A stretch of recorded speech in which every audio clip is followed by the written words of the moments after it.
अस्सलामुअलैकुम दोस्तों, क्या हाल चाल। बात करेंगे जी कैंपिंग के हवाले से। एक छोटी सी बड़ी अहम इंफॉर्मेशन है, वो आपके साथ शेयर करनी है। आज डेट बताने की ज़रूरत नहीं है। आज मैच जारी है। क्या कहते हैं कि पाकिस्तान और इंग्लैंड का। पाकिस्तान ने अभी कितने स्कोर बना लिए हैं? 1.5 ओवर में 11 स्कोर और कोई आउट नहीं हुआ है। अल्लाह ताला खैर करे, 200 प्लस स्कोर बनाएं या करीब करीब, तो मैच अच्छा फाइटिंग हो जाएगा इंशाल्लाह ताला खैर। और क्योंकि इंग्लैंड के बैट्समैन, आपको पता है फिर उनकी सेमीफाइनल वाली परफॉर्मेंस, उनको भी आसान नहीं लेना। और जो है जी खबर मस्कत म्यूनसिपैलिटी की कैंपिंग के हवाले से, तो भैया वो खबर जो है, आम जो लोग कैंप लगाते हैं कुछ देर के लिए, उसके ऊपर नहीं है।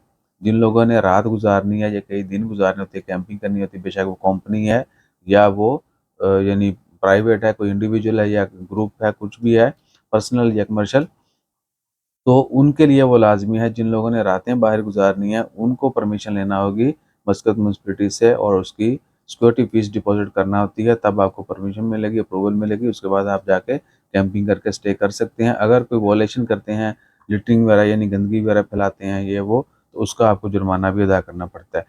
तो जो क्लैरिफ़िकेशन है वो ये है, तो उस आपने कहा भैया जो रात को लोग इधर-उधर बैठते हैं, थोड़ी देर के लिए कैंप लगाते हैं, खेलते हैं, उठते-बैठते ये वो इसमें शामिल नहीं है। वो वक़्त ही होता है 2, 4, 6 घंटे के लिए, वो शामिल है। जिन लोगों ने नाइट्स स्पेंड करना होती है, उनके लिए वो जो है अप्रूवल लेना लाज़मी होगा। और ये सभी जगहों के लिए है। बहुत सारी रोड साइड पे लोग कैंप लगा के बैठे होते हैं, या फिर किसी पार्क में लगा के बैठे होते हैं। जो छोटे-छोटे पार्क हैं ओमान में, स्पेशली ओबरा लेक पार्क हो गया, सीब हो गया, कुरम में भी अक्सर। तो वहाँ पर जो लोग थोड़ी देर के लिए कैंप लगाते हैं, ख़ैमा लगाते हैं या कुछ भी बंदोबस्त करते हैं बैठने के लिए, उनके लिए ये लाज़मी नहीं है। ठीक है ना? तो अपना ख़्याल रखिएगा, दुआ में याद रखिएगा। जैसे कोई मज़ीद अपडेट आती है वो भी शेयर करते हैं। जज़ाकल्लाह, अल्लाह हाफ़िज़।